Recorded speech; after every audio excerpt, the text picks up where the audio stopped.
Hi everyone, Miss Hudson here. I have a book to read to you today.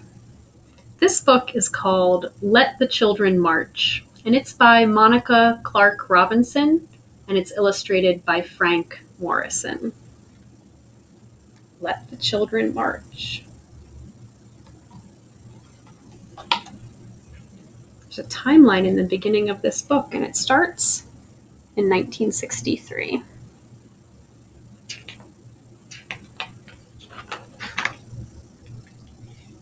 Let the Children March.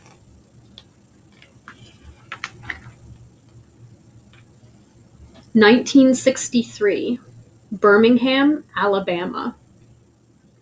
I couldn't play on the same playground as the white kids. I couldn't go to their schools. I couldn't drink from their water fountains.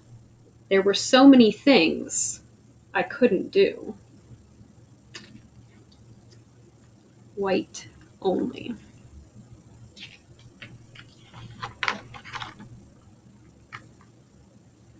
One warm spring night, my family went to church. We weren't there to have regular services. We were there to hear Dr. King speak. We were there to plan.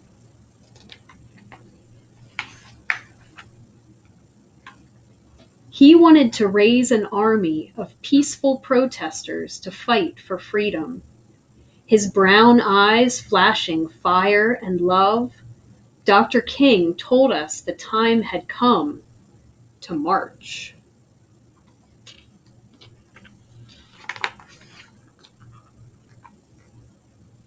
If I march, Mama said, I'll lose my job, sure enough. I can't march, Daddy said. I got a family to feed. The weight of the world rested on our parents' shoulders, but this burden, this time, did not have to be theirs to bear.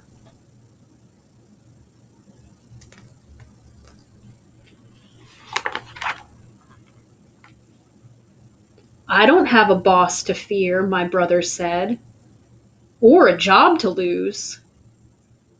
We can march this time. We'll be Dr. King's army, I said. I'll be fine, Daddy, I promised. Don't worry, Mama. Very brave. Dr. King didn't like children being put in harm's way. He was a daddy too, after all. But he said that though we were young, we were not too young to want our freedom. Let the children march. They will lead the way.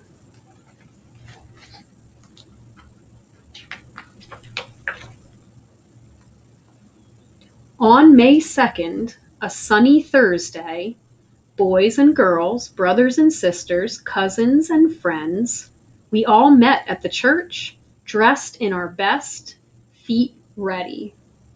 In a silence so loud that all I could hear was my racing heart, we began to walk. Hand in hand we marched, so frightened yet certain of what was right for freedom. The path may be long and troubled, but I'm gonna walk on.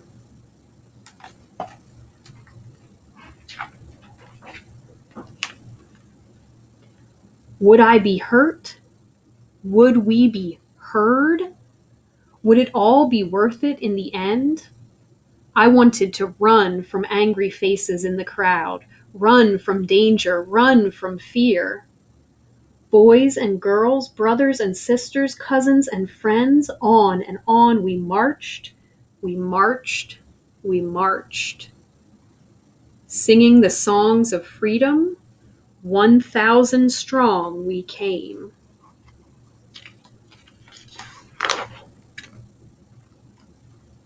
Hate dogged my heels all that day, its yellowed canine teeth sharp. But courage walked by my side and kept me going. "Disperse or you'll be jailed," the police shouted the first day. "Disperse or you'll get wet," the police shouted on the second day. "Disperse or we'll release the dogs," the police shouted the third day. We did not disperse. We kept on marching. We wouldn't stop until things started to change.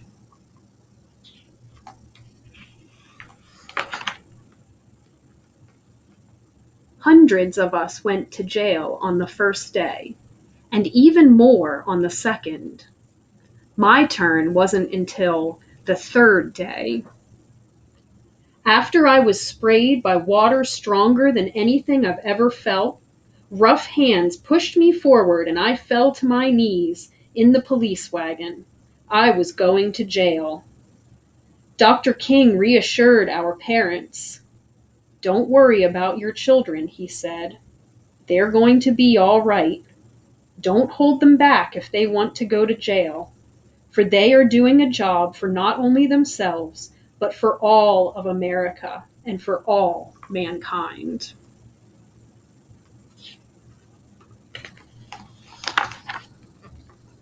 That night, crowded into a cell too small for even half of the kids, we sang, "We shall overcome," ain't gonna let nobody turn me round, and freedom is coming."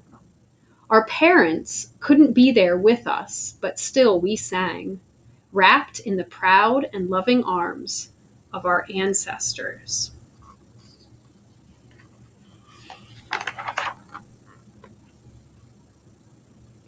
I was still in jail, but we heard that the next day and the next, more kids marched. The water hoses they used to sting us could not stop our fierce tide. The path may be long and troubled, but I'm gonna walk on.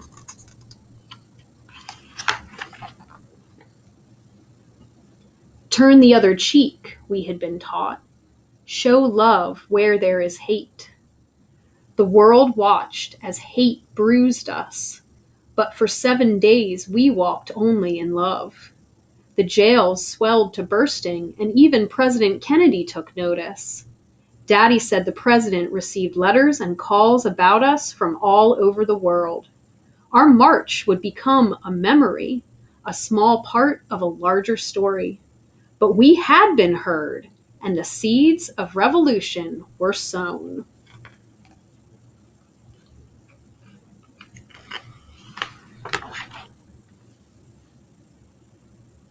Two days and nights I stayed in the jail.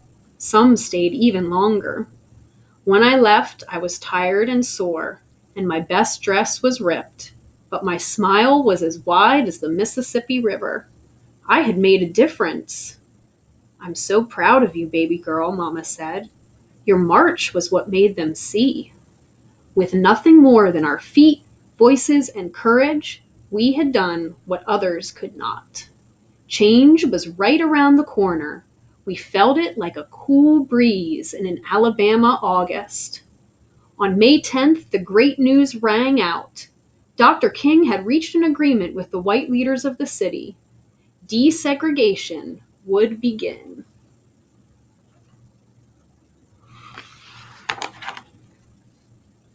One month later, I was playing on a playground I'd never been allowed to play on before. 2 months later, my family ate at a diner we'd never been allowed to eat in before. Our march made the difference. We children led the way. Singing the songs of freedom, 1,000 strong we came. Some pictures from the real march of the Children's Crusade. The end of the timeline. Thanks for reading with me today. Bye-bye.